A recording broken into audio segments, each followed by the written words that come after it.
Votre santé, l'innovation au cœur des hôpitaux lyonnais avec Fournival Altesse, fabricant de brosses à cheveux françaises.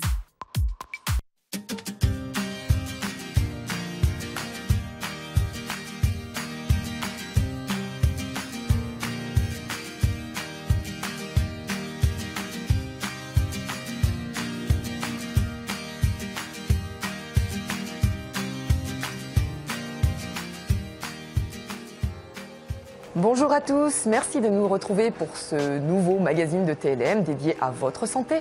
Ce mois-ci, nous vous emmenons découvrir un service tout particulier au sein des Hospices civils de Lyon, le centre Pierre Colson, qui est le nouveau service de prise en charge des grands brûlés à Lyon. Bonjour professeur Fabienne Braille. Alors pour commencer par situer notre sujet, qu'appelle-t-on un grand brûlé et quels sont les critères? Pour nous les soignants, la brûlure devient grave à partir du moment où le risque vital est engagé ou les cas où on va avoir un risque fonctionnel important ou un risque esthétique important. Et ça va dépendre, cela, à la fois de la surface brûlée, de la profondeur des brûlures et également du contexte général qui peut être lié à des pathologies associées ou au contexte des brûlures, par exemple des brûlures en lieu clos qui vont pouvoir donner des brûlures respiratoires. Le centre de traitement des brûlés a été ouvert en juin 2017. Il est un des plus gros au niveau européen et un centre de référence national. Quelle en est sa capacité d'accueil et ses particularités ? Ce service résulte de la fusion des deux centres de brûlés historiques de Lyon, l'hôpital Saint-Luc et celui de l'hôpital Grange-Blanche. C'est une très grosse équipe puisqu'il y a plus de 150 personnes qui travaillent dans ce service. La capacité d'accueil est de 30 lits. Donc 10 lits de réanimation, 10 lits de soins continus, dont 6 lits pour enfants, avant secteur mère-enfant, et 10 lits de chirurgie destinés aux petits brûlés. Les spécificités du centre sont la proximité avec un laboratoire des substituts cutanés qui permet d'obtenir à la fois de la peau de donneur, des cultures d'épiderme et des dermes artificielles, la proximité de l'hôpital pédiatrique en cas de brûlure grave chez un enfant qui permet une bonne collaboration, et également la proximité du Trauma Center qui doit ouvrir en 2018 et qui lui permet d'organiser une prise en charge globale de patients qui peuvent être à la fois brûlés mais polytraumatisés ou avoir besoin du caisson hyperbare et de choses comme ça. Sur le plan qualitatif et quantitatif, quelle est votre patientèle? Comment se répartit la proportion des urgences et des interventions programmées? Alors ce centre est dédié à l'activité urgence, c'est-à-dire aux brûlés et aux brûlures qui viennent de survenir ou qui ne sont pas cicatrisées. On peut avoir par exemple des mutations venant de l'étranger ou d'hôpitaux périphériques dont la prise en charge n'a pas pu être complétée. Mais a priori, on ne reçoit pas de chirurgie réglée dans ce centre, à part pour la chirurgie réparatrice des enfants. On l'a bien compris, la surface de la brûlure définit la gravité médicale et le pronostic vital, et sa profondeur en fait le pronostic esthétique et fonctionnel. La prise en charge des grands brûlés requiert donc un travail d'équipe aux multiples compétences, puisqu'ici, on va des consultations d'urgence 24 heures sur 24 jusqu'à la greffe de peau et la rééducation. Alors bonjour Dr Bertin Magui, quelle est la diversité des cas de brûlure que vous recevez ici ? Alors, la majorité des patients que nous prenons en charge sont victimes de brûlures thermiques, donc brûlures par soit le feu, les flammes, soit par un liquide chaud. Le cas particulier des liquides chauds, c'est que pour les 20% pédiatriques enfants que nous recevons dans le service, ce sont quasiment tous des brûlures par liquide chaud. Ensuite, pour les patients adultes, ce sont principalement des brûlures thermiques, mais là par les flammes, pour moitié des accidents des loisirs et pour moitié des accidents du travail. Et puis, il y a un certain nombre de cas, notamment pour les brûlés les plus graves, qui sont des tentatives de suicide par le feu. Il y a également un recrutement de l'ordre de 10%, un peu moins de 10%, représenté par les accidents dus à l'électricité. Et puis, il y a une petite niche marginale d'accidents provoqués par les produits chimiques. Et également les gelures, qui peuvent donner des accidents graves, mais qui sont de l'ordre du cas exceptionnel pour nous. Alors c'est une pratique assez peu connue du grand public. On peut mettre les patients en sédation profonde, une sorte de coma artificiel qui peut durer plusieurs semaines, plusieurs mois. Comment cela se passe-t-il très concrètement ? En fait, ça, c'est une technique qui n'a rien de spécifique au centre de brûlé, c'est quelque chose de courant dans tous les services de réanimation et de soins intensifs. Là, c'est simplement appliqué aux brûlés les plus graves, avec une vigilance toute particulière sur la prise en charge de la douleur, puisque par définition, la brûlure est quelque chose d'extrêmement douloureux. Et en plus, la réfection des pansements ou les interventions chirurgicales répétées, plusieurs fois par semaine, nécessitent bien évidemment une prise en charge de la douleur particulièrement vigilante, particulièrement adaptée. Pour quelques cas, nous sommes arrivés à être contraints de faire dormir nos patients pendant 4 à 6 mois avant de pouvoir les réveiller dans des bonnes conditions de confort. La proximité des unités de soins avec le laboratoire des substituts cutanés, qui se trouve juste au rez-de-chaussée du bâtiment dans lequel nous sommes, fait du centre des grands brûlés de l'hôpital Édouard Herriot un centre unique en Europe. Au sein de la banque de tissus et cellules des Hospices civils de Lyon, ce laboratoire assure notamment la fabrication de feuillets épidermiques pour recouvrir les zones brûlées sur les patients atteints et la culture de peau pour les greffer. Bonjour, docteur Céline aux enfants.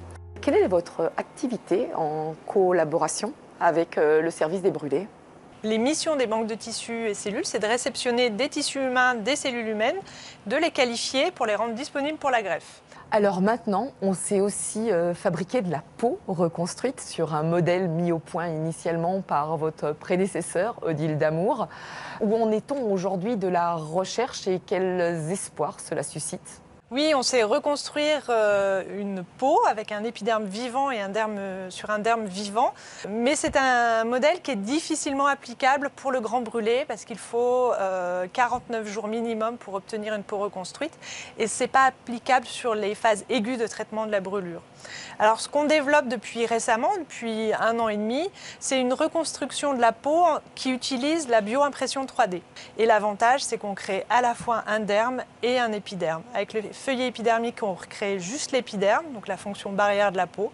Avec l'espoir de la bioimpression 3D, on recrée aussi le derme sous-jacent qui assure tout ce qui est résistance et élasticité de la peau. Les premiers essais précliniques sont très encourageants. On espère d'ici 2 ans pouvoir avoir un essai clinique chez le patient. Damien Decran a rencontré une patiente gravement brûlée au niveau de la face qui a bénéficié d'une reconstruction et qui a accepté de témoigner. Un reportage. Il s'agit d'un masque qu'on doit porter jour et nuit au niveau du moule du visage. Ça peut être là, d'autres personnes ça peut être le visage entier, voilà. Donc ça s'appelle un masque conformateur, ce qui vous permet pour que les cicatrices soient moins rouges, pour qu'elles blanchissent plus vite, pour pas qu'elles s'étalent, pour pas qu'elles bourgeonnent, pour avoir une peau comme j'ai. C'est un complément avec la chirurgie et la kinésithérapie. Depuis bientôt 2 ans, Diana porte ce masque jour et nuit. C'est en août 2016 qu'elle subit de graves brûlures chimiques au niveau de la tête, du visage, du cou, de la poitrine, du pubis et de la jambe gauche. La douleur est si forte que Diana est rapidement placée sous coma artificiel, 2 mois durant lesquels elle va subir de multiples interventions chirurgicales. On m'a pris de la peau sur les bras, sur les fesses, sur le ventre, sur les cuisses, sur les mollets, toutes les parties saines en fait de mon corps, pour pouvoir être greffée sur les parties brûlées. On a récupéré de la peau sous mon bras pour me refaire ma paupière, puisque mon œil ne se fermait pas. J'ai subi une chirurgie du cou pour essayer de gagner un peu plus de souplesse. J'ai eu une réduction mammaire pour pouvoir retirer le maximum de brûlures. Et ça a été très, très bien. Douloureux, très très douloureux.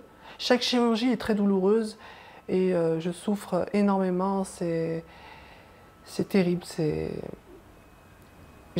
Sincèrement, chaque jour, je me demande comment je réussis à surmonter ces douleurs, mais c'est vraiment insoutenable. Hein. C'est des douleurs, même si vous prenez des médicaments pour la douleur, voilà, c'est là, quoi. Les résultats, on va dire, c'est pas magique, hein. C'est surtout du travail. Alors, ma chirurgienne et ensuite les kinés prennent le relais. Ma peau a changé de couleur, c'est plus souple. Il y a plein de choses que je ne pouvais plus faire. Je ne pouvais plus manger une pomme.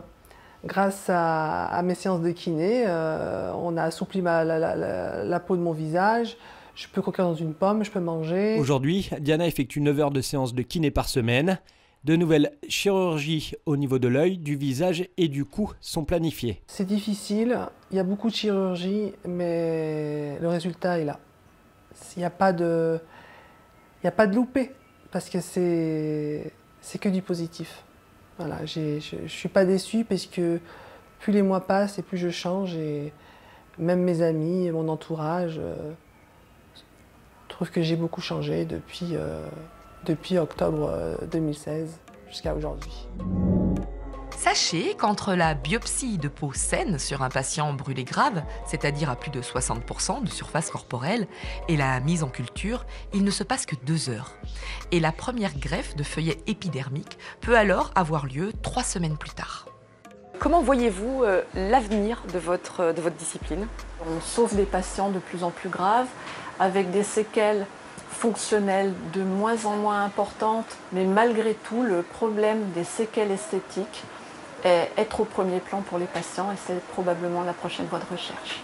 Alors maintenant, pour terminer, si d'une manière ou d'une autre, la Fondation Hospice Civil de Lyon, à travers les dons et legs qu'elle perçoit, pouvait vous aider, quelles seraient aujourd'hui vos priorités? On est tenu d'évaluer l'efficacité des substituts cutanés lorsqu'on les utilise chez un patient. On a des comptes à rendre au niveau des instances et au niveau ministériel. Et une des choses qui serait importante serait de pouvoir utiliser un logiciel graphique pour évaluer précisément les zones qui sont greffées avec les substituts cutanés, les zones de cicatrisation grâce à ces substituts cutanés, et d'établir comme ça, avec une interface graphique, un suivi dans le temps, une sorte de 4e dimension dans le suivi du patient.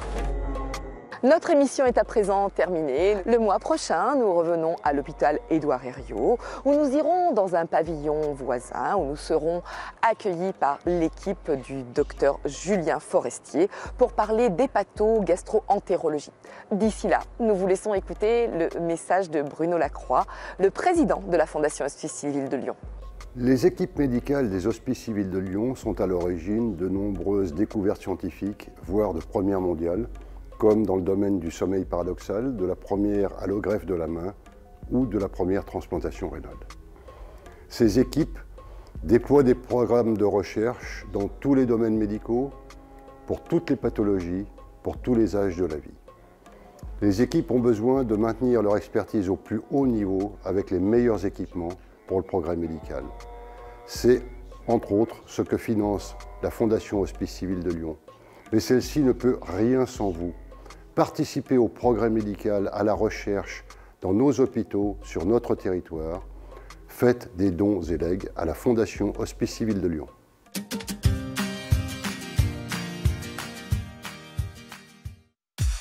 Votre santé, l'innovation au cœur des hôpitaux lyonnais avec Fournival Altesse, fabricant de brosses à cheveux françaises.